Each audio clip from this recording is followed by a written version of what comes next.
Dans ce cours, nous finissons avec la quatrième partie de la forme, soit 4 mouvements.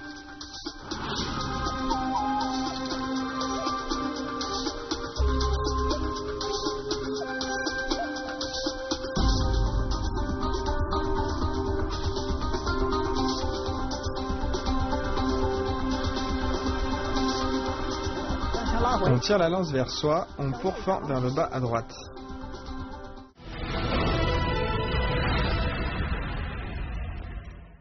Reculer et tournoyer.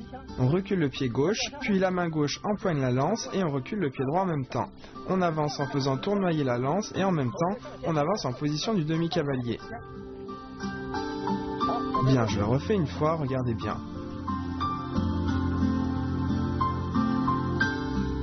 On recule, on empoigne la lance.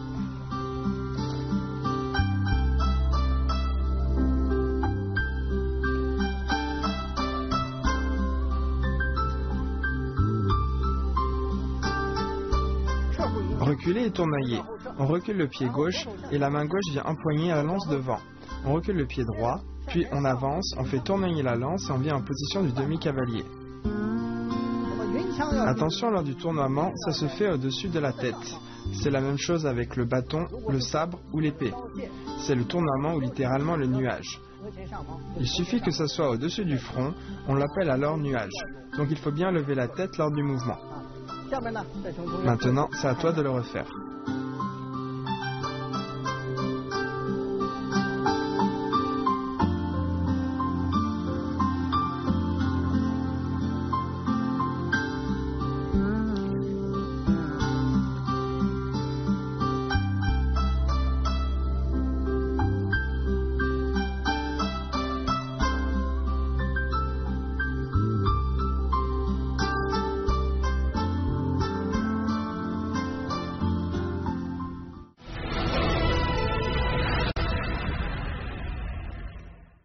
Position du demi-cavalier, barrer, rabattre et piquer. On barre, on rabat et on pique en position de l'arc. Barrer, rabattre et piquer en position de l'arc. Barrer, rabattre et piquer en position de l'arc.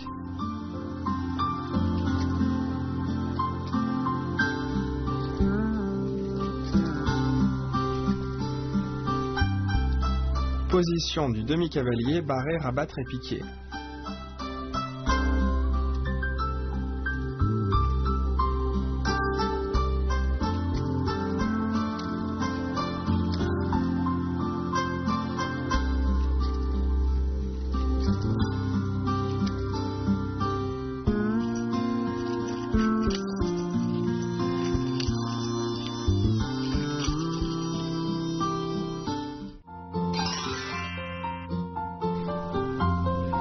Reculer et tournoyer. Il faut bien coordonner les mouvements de la lance avec les déplacements. N'hésitez pas à décomposer en sous-mouvements ou à séparer le mouvement de la lance avec les déplacements seuls, puis à lier le tout. À la fin du mouvement, on recule légèrement le pied droit pour s'asseoir dans la position.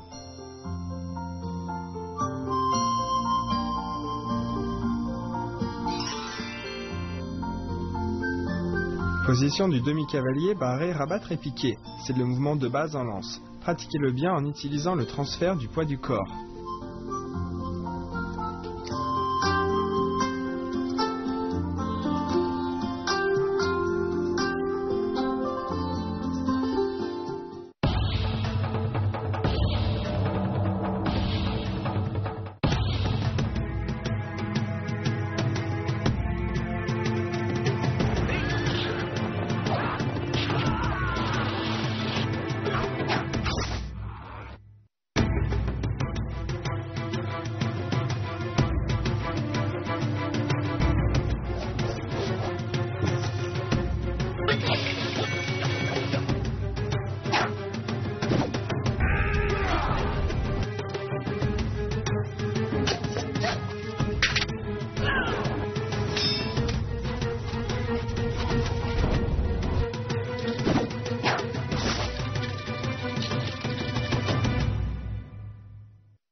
Tourner le corps est pour fendre.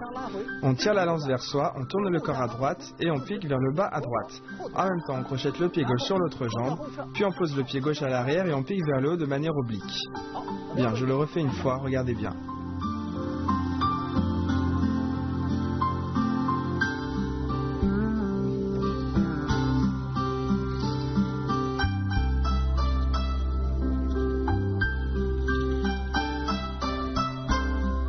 Tourner le corps est pour fendre. On tourne le corps à droite et on tire la lance vers soi. On pourfend vers le bas à droite et en même temps, on crochette la jambe gauche sur l'autre. Ensuite, on recule la jambe gauche et on pique vers le haut de manière oblique.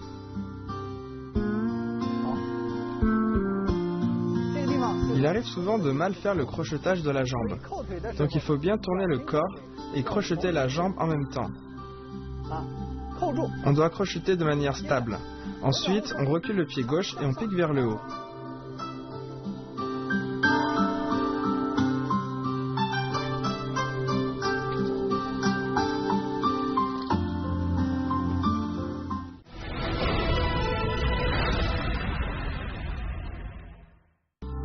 Fermeture. On transfère le poids du corps sur la jambe gauche, on amène le manche vers l'avant et la pointe vers l'arrière. Puis on lève la jambe droite et on recule. On pose le manche au sol, en même temps le pied gauche rejoint l'autre pied et on pousse avec la paume vers la gauche. À la fin, on joint les pieds devant et on ferme la forme. Bien, je le refais une fois.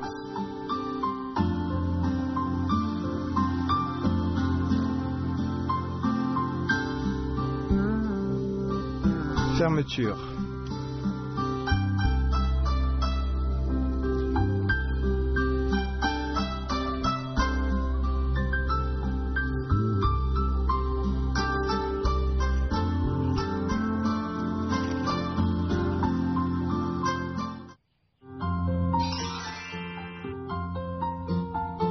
Tourner le corps est pour fendre.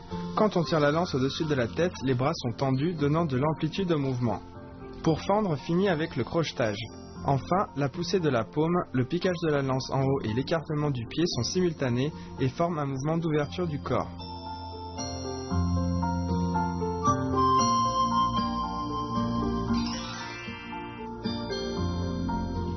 Fermeture. La fermeture est le dernier mouvement de la forme de la lance. Le regard doit bien suivre la lance quand on vient la poser au sol.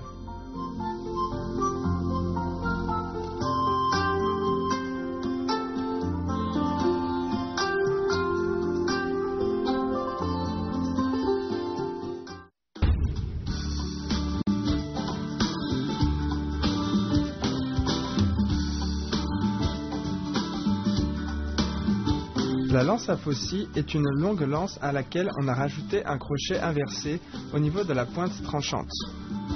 Dans les batailles de l'Antiquité chinoise, on utilisait cette arme principalement contre les cavaliers ennemis. On cherchait à couper les sabots des chevaux combattants pour en faire chuter leurs cavaliers.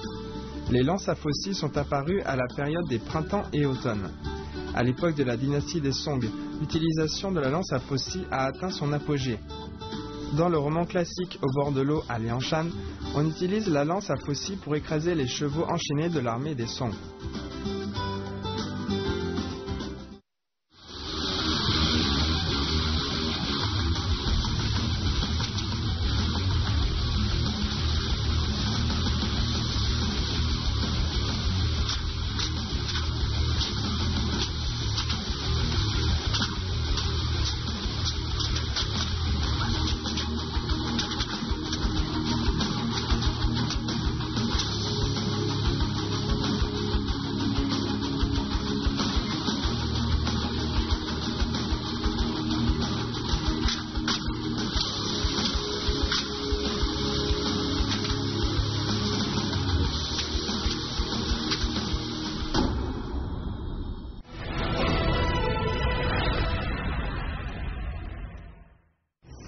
Maintenant, on passe à l'enchaînement des mouvements du cours par Monsieur Huang.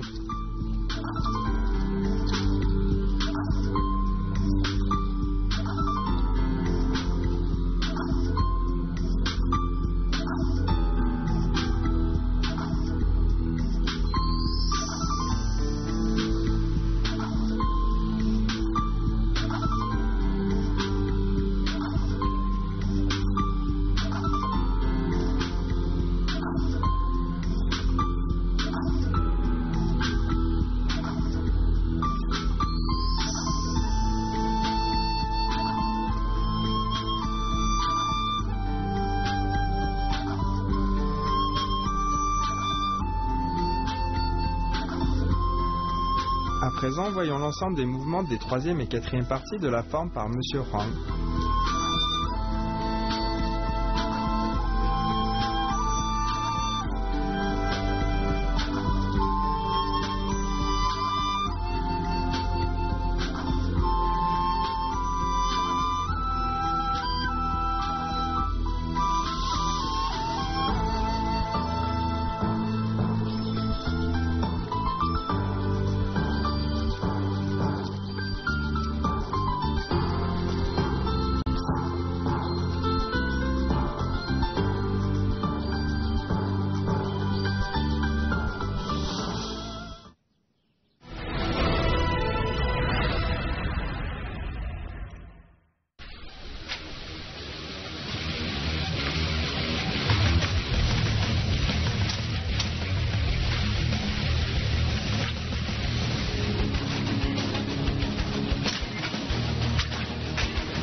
Voici à présent la démonstration par M. Huang de l'ensemble des 4 parties de la forme de la lance.